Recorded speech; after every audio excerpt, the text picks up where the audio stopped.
This video explains how to use the Hisense television. So to turn on television, you just push the top left button and that turns on the power. And then you'll find if it started into Netflix, which this one has, this is where it was last on.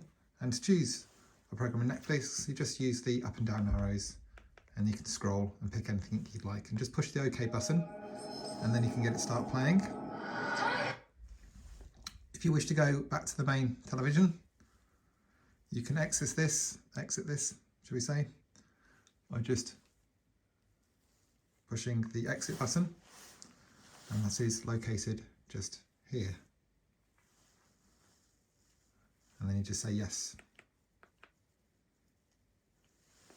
You then have some free view channels, and you can just scroll through this. You have a guide, which you can access by pushing this button here, and then you can click your channel list,